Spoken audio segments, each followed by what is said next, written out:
Supreme court का एक फैसला नरेंद्र भाई मोदी की नींद उड़ा सकता है। अमित भाई शाह के गणित को गड़बड़ा सकता है। वो फैसला बस आने ही वाला है। सत्ता अगर बेरहम होती है तो कानून की नजर भी बहुत तीखी होती है और जनता की एक उंगली, ये एक उंगली भी बहुत मारक होती है। ये तीनों बातें सच हैं और आज बात इसी सच से जुड़े बिहार और बिहार चुनाव से जुड़े उस एक्सक्लूसिव खबर की होगी जिसे लेकर सारी निगाहें सुप्रीम कोर्ट पर टिकी हुई हैं। सबसे बड़ी अदालत का वो फैसला बिहार में सत्ता के एक गेम चेंजर दांव को नाकाम कर सकता है, बल्कि बिहार के लिए नया गेम चेंजर साबित हो सकता है। नमस्कार, मैं विजय। आप देख रहे हैं एक्सक्लूसिव खबर और आज एक्सक्लूसिव वही है जो सच है। और आज का सच ये है कि चंद घंटे बाद आने वाला एक फैसला दिल्ली की सत्ता के बहुत बड़े मंसूबे पर पानी फेर सकता है। वो फैसला प्रधानमंत्री मोदी और उनके चाणक्य का गेम बिगाड़ सकता है। बिहार विजय के लिए उन्होंने जो एक बड़ी बिसात बिछाई, उसकी गोटियां पूरी तरह बिखेर सकता है वो फैसला। दोनों के हाथ से बिहार के फिसलने का बड़ा संकेत बन सकता है और उस फैसले की आंच से मुख्यमंत्री नीतीश कुमार भी झुलस सकते हैं। चुनाव आयोग ने बिहार की वोटर लिस्ट को लेकर स्पेशल इंटेंसिव रिवीजन यानी गहन पड़ताल की जो मुहिम छेड़ी है, उसका सीधा फायदा भारतीय जनता पार्टी को मिलता दिख रहा है। और इसका सीधा नुकसान किसी पार्टी को नहीं, बल्कि इस देश को, देश के नागरिकों को और देश के लोकतंत्र को होता दिख रहा है। इसीलिए यह मामला सुप्रीम कोर्ट पहुंचा है। सुप्रीम कोर्ट इस पर गुरुवार को सुनवाई करेगा और उसी वक्त कोई बड़ा निर्णय भी दे सकता है, क्योंकि सवाल देश का है, देश के नागरिकों का है और लोकतंत्र का है। यह सवाल संविधान की उस आत्मा से जुड़ा है जो देश के हर नागरिक को वोट का अधिकार देता है। हमारा संविधान इसी बात पर तो टिका है कि आखिरी पायदान पर खड़े व्यक्ति को भी उसका अधिकार कैसे मिले, उसे सत्ता के केंद्र में किस तरह लाया जाए। मौजूदा दौर में आपने कई नेताओं को सुना होगा ये कहते हुए कि एक गरीब और पिछड़े व्यक्ति को आगे बढ़ने से रोका जा रहा है। ये बार बार इसका हवाला दिया जाता है। उदाहरण के लिए आप किसी दूसरे को नहीं, प्रधानमंत्री नरेंद्र मोदी को ही ले लीजिए। खुद को पिछड़ा और गरीब बताकर मोदी जी ने विपक्ष पर ना जाने कितनी बार निशाना साधा है।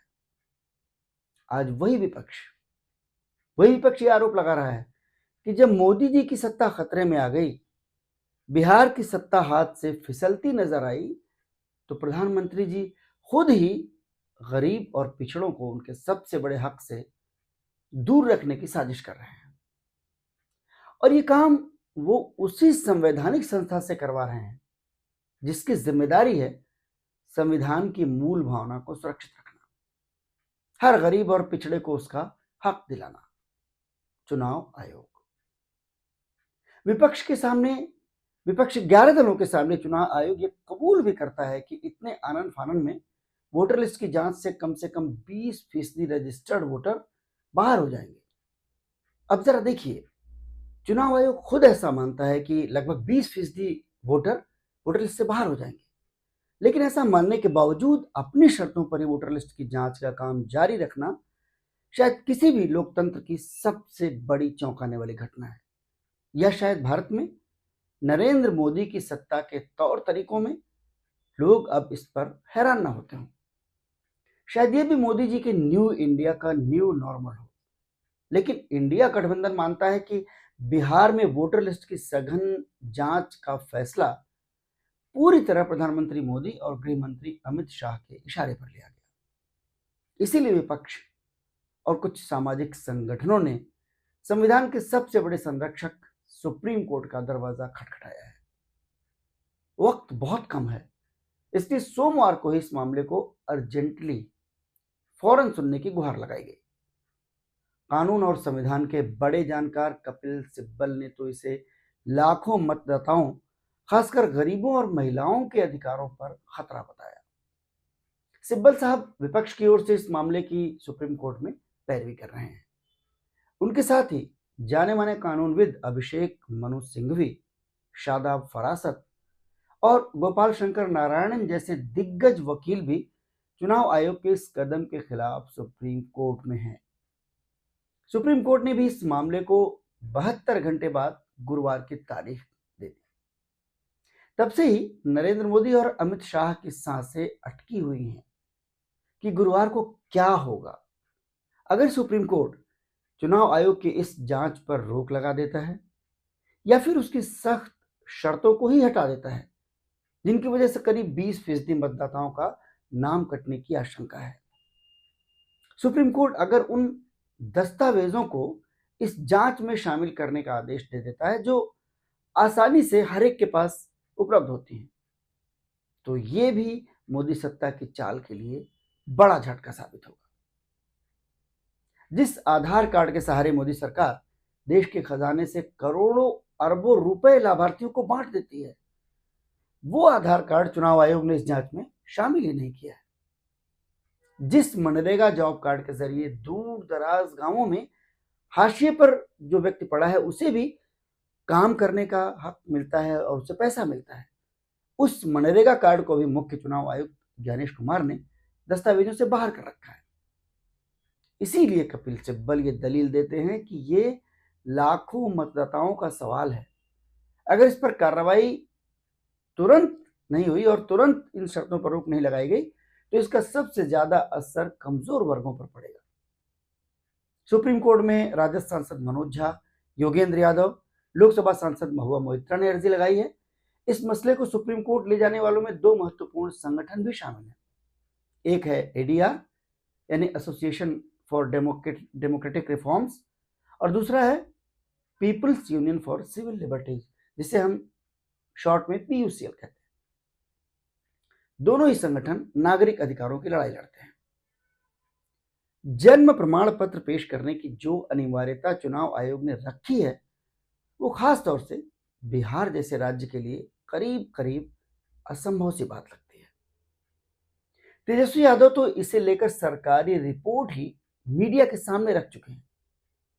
तेजस्वी की बात हम आपको आज फिर सुनाएंगे, लेकिन हकीकत तो चुनाव आयोग से लेकर बिहार की सत्ता और दिल्ली की सत्ता भी जानती है।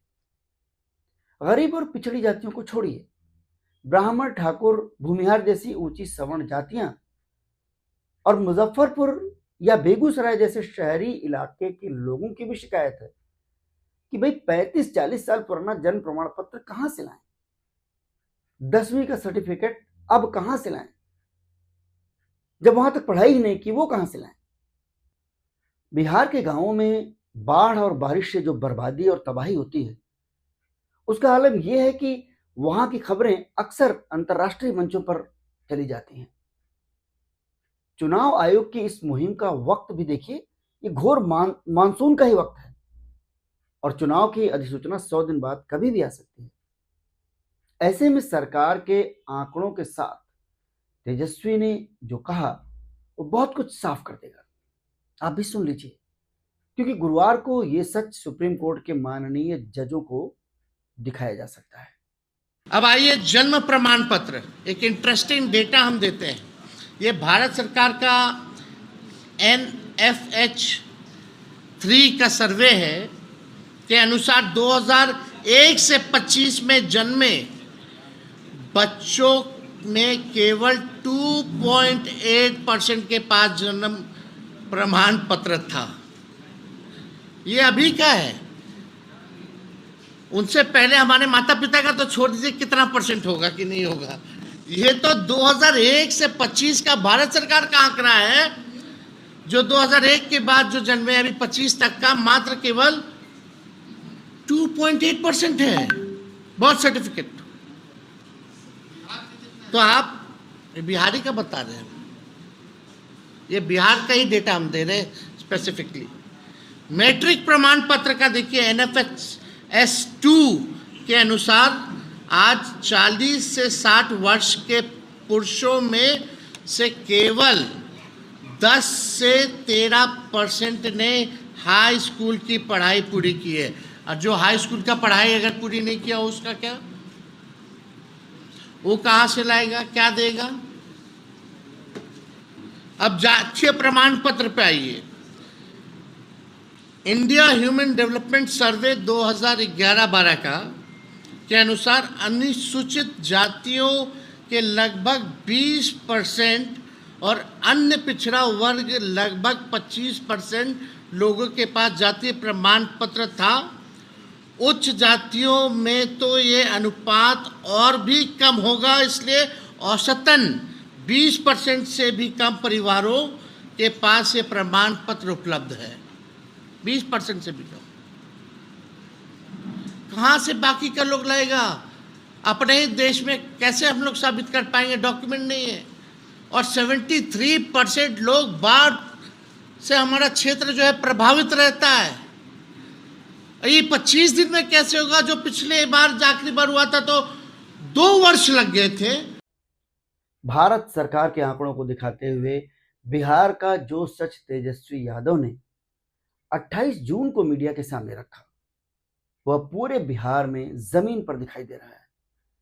वोटर लिस्ट की जांच में जुटे कई बीएलओ ऐसे हैं जिनके पास अपना या अपने माता पिता का जन्म प्रमाण पत्र नहीं है। जनता के बीच आक्रोश है और इस आक्रोश को देखते हुए थोड़ी कंपकपी तो सत्ता को भी आई, चुनाव आयोग को भी आई।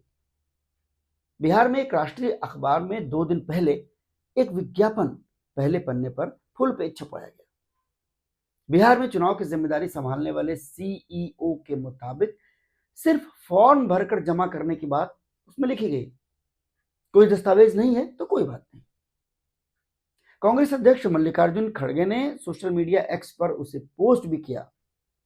उस वक्त बिहार और पूरे देश ने यह मान लिया कि चुनाव आयोग और शायद मोदी जी की सत्ता को अपनी राजनीतिक चूक का एहसास हो गया है।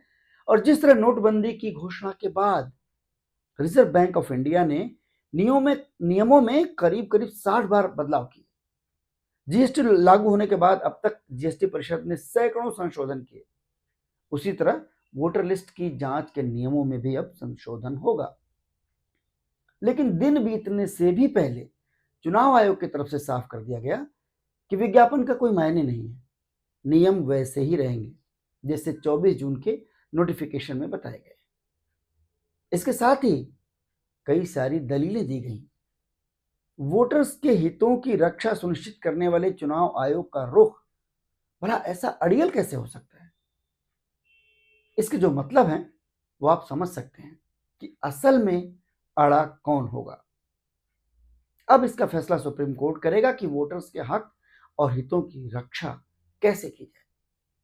सुप्रीम कोर्ट के फैसले का अंदाजा हर कोई लगा रहा है और लोगों का अंदाजा सत्ता की बुनियाद को हिला रहा है। सुप्रीम कोर्ट का फैसला अगर आम वोटर की उम्मीदों के मुताबिक आ गया तो बुनियाद सिर्फ मोदी सत्ता की नहीं हिलेगी, मुख्यमंत्री नीतीश कुमार भी नरेंद्र मोदी के साथ डूब सकते हैं। इस खतरे को नीतीश बाबू भांप नहीं पा रहे हो, ऐसा भी हरगिज नहीं हो सकता। देखना बस यह है कि नीतीश कुमार मोदी सत्ता को आईना जनता से पहले दिखाते हैं या बाद में। नीतीश कुमार कोई बड़ा फैसला अभी लेते हैं या कुछ ठहर कर। बहुत बहुत धन्यवाद।